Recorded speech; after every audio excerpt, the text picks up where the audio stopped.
Scientific evidence is evidence which serves to either support or counter a scientific theory or hypothesis. Such evidence is expected to be empirical evidence and interpretation in accordance with scientific method. Standards for scientific evidence vary according to the field of inquiry, but the strength of scientific evidence is generally based on the results of statistical analysis and the strength of scientific controls. Principles of inference. A person's assumptions or beliefs about the relationship between observations and a hypothesis will affect whether that person takes the observations as evidence. These assumptions or beliefs will also affect how a person utilizes the observations as evidence. For example, the Earth's apparent lack of motion may be taken as evidence for a geocentric cosmology. However, after sufficient evidence is presented for heliocentric cosmology and the apparent lack of motion is explained, the initial observation is strongly discounted as evidence. When rational observers have different background beliefs, they may draw different conclusions from the same scientific evidence. For example, Priestley, working with phlogiston theory, explained his observations about the decomposition of mercuric oxide using phlogiston. In contrast, Lavoisier, developing the theory of elements, explained the same observations with reference to oxygen. Note that a causal relationship between the observations and hypothesis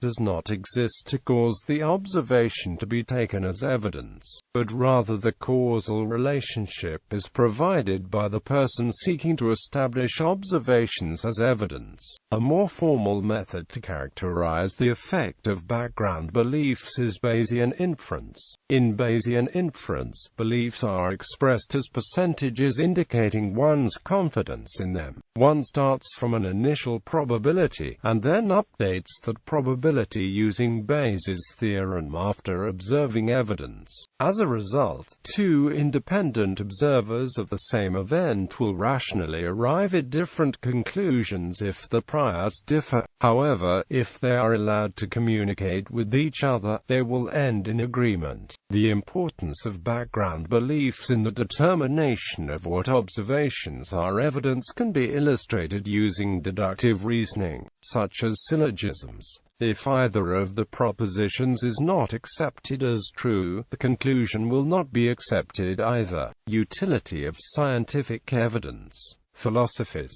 such as Karl R. Popper, have provided influential theories of the scientific method within which scientific evidence plays a central role. In summary, Popper provides that a scientist creatively develops a theory which may be falsified by testing the theory against evidence and known facts. Popper's theory presents an asymmetry in that evidence can prove a theory wrong, by establishing facts that are inconsistent with the theory. In contrast, evidence cannot prove a theory correct because other evidence, yet to be discovered, may exist that is inconsistent with the theory. Philosophic versus scientific views of scientific evidence. The philosophical community has investigated the logical requirements for scientific evidence by examination of the relationship between evidence and hypotheses, in contrast to scientific approaches which focus on the candidate facts and their context. Bechtel, as an example of a scientific approach, provides factors useful for determination of whether observations may be considered scientific evidence. There are a variety of philosophical approaches to decide whether an observation may be considered evidence. Many of these focus on the relationship between the evidence and the hypothesis.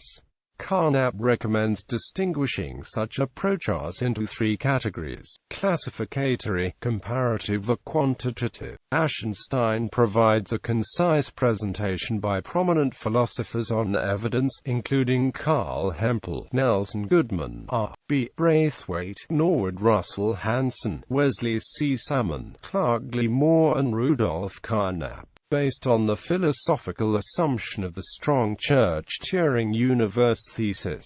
A mathematical criterion for evaluation of evidence has been conjectured, with the criterion having a resemblance to the idea of Occam's razor that the simplest comprehensive description of the evidence is most likely correct. It states formally, the ideal principle states that the prior probability associated with the hypothesis should be given by the algorithmic universal probability, and the sum of the log universal probability of the model plus the log of the probability of the data given the model should be minimized. According to the posted curriculum for an Understanding Science 101 course taught at University of California, Berkeley, testing hypotheses and theories is at the core of the process of science. Quote, this philosophical belief in hypothesis testing as the essence of science is prevalent among both scientists and philosophers.